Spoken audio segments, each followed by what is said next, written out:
గంగసాల్ వద్ద ఇరు వర్గాల మధ్య జరిగిన ఘర్షణలో ఒక యువకుడు అయితే మృతి చెందడం జరిగింది. ఈ సంఘటన కుకట్పల్లిలోని ఒక టిఫిన్ సెంటర్ వద్ద అయితే జరిగింది. పవన్, శ్రీధర్ తన చెల్లెలతో కలిసి టిఫిన్ సెంటర్కి సమోసా తినడానికి వచ్చారు. అదే సమయంలో అక్కడికి వెంకటరమణ అనే వ్యక్తి కూడా రావడం జరిగింది.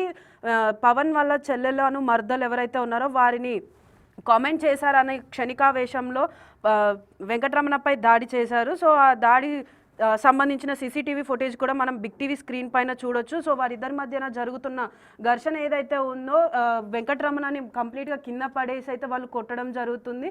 వాళ్ళ చెల్లిని కామెంట్ చేశారన్న ఒక్క చిన్న కారణంతో క్షణికావేశంలో ఇంత దారుణానికి ఒడిగట్టారు.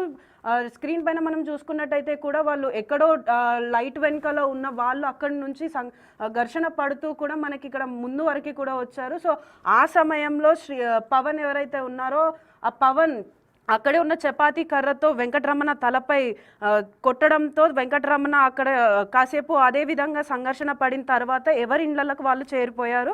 సో ఈ నెల 23వ తేదీన వెంకటరమణ ఉదయాన్నే లేచిన తర్వాత వాంతులు చేసుకోవడం, వాంతుల తర్వాత స్పృహ తప్పి కింద పడిపోవడంతో అతని కుటుంబ సభ్యులు వెంకటరమణని హాస్పిటల్కి తీసుకెళ్లారు. హాస్పిటల్కి తీసుకెళ్లిన తర్వాత డాక్టర్లు అతన్ని పరీక్షించి తల లోపట బలమైన గాయమైంది అని చెప్పాడు. ఈ విషయం చెప్పిన కొన్ని క్షణాల్లోనే వెంకటరమణ మరణించడం జరిగింది. సో వెంకటరమణ పేరెంట్స్ పోలీసులకు ఇచ్చిన ఇన్ఫర్మేషన్ ప్రకారం శ్రీధర్, పవన్, సురేష్, అజయ్ కుమార్ అని 4 వ్యక్తుల పైన అయితే కేసు నమోదు చేసి వారిని అరెస్ట్ చేసి రిమాండ్కి తరలించారు. రిమాండ్కి తరలించిన తర్వాత ఏసీపీ చెప్పిన బయట అయితే ఉంది. ఏసీపీ ఏం మాట్లాడారన్నది మనం విందాం.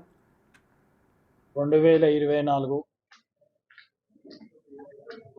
రాత్రి 11 గంటల ప్రాంతంలో దుర్గా టిఫిన్ సెంటర్ దగ్గర ఒక గుంపు కొట్లాడుకున్నారు. 11:30 తర్వాత ఆ గుంపు కొట్లాడుకొని వాళ్ళు వెళ్ళిపోయిన తర్వాత వెంకటరమణ అని చెప్పేసి పొద్దున హాస్పిటల్ వచ్చారు. తీసుకొచ్చిన తర్వాత ఆయన చనిపోయిన తర్వాత వాళ్ళు ఎర్లీ మార్నింగ్ 23 నాడు కంప్లైంట్ తీసుకొని పోలీస్ స్టేషన్ కుకట్పల్లికి వచ్చారు. రాత్రి ఇట్లా గొడవ జరిగింది, చనిపోయారు అని చెప్పి గొడవలో కొట్లాటలో చనిపోయారని చెప్పి తీసుకొని వచ్చారు. ఆ కంప్లైంట్ రిజిస్టర్ చేసుకున్న తర్వాత ఎంక్వైరీ చేసినాము. ఆ ఎంక్వైరీలో సీసీటీవీ ఫుటేజ్లో చూడగా అక్కడ A1 పవన్ మరి A2 శ్రీధరు వాళ్ళ సిస్టరు వాళ్ళ వదిన కలిసి టిఫిన్ చేస్తున్నారు. అక్కడ ఆ టిఫిన్ చేసే భాగంలో వెంకటరమణ మరి ఇద్దరు వచ్చి వాళ్ళు టీ తాగుతున్నారు. వైన్స్ దగ్గరికి వెళ్ళి వచ్చి టీ తాగుతూ ఈ ఆడవాళ్ళని చూసి చెడాయించినప్పుడు పవను, వెంకటరమణ కొట్లాడుకున్నారు. అంత లోపల A2 ఉండి శ్రీధర్ ఫోన్ చేసి మిగతా వాళ్ళని పిలిపించుకున్నారు. వాళ్ళు 4 కలిసి ఈ అబ్బాయిని వెంకటరమణను కొట్టారు గట్టిగా. అక్కడనే టిఫిన్ సెంటర్లో ఈ చపాతీ కర్ర, ఆ కర్ర తీసుకొని కంతె పైన కొడితే బయటికి కనబడని గాయం లోపల అయింది.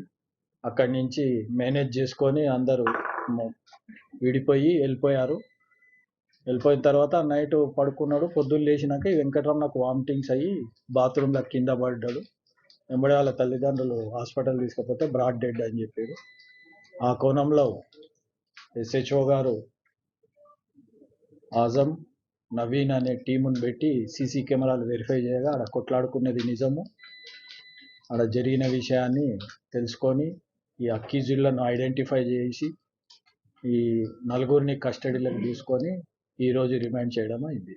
దీన్ని మర్డర్ కేసుగా రిజిస్టర్ చేసి వాళ్ళని రిమాండ్ చేసినాం.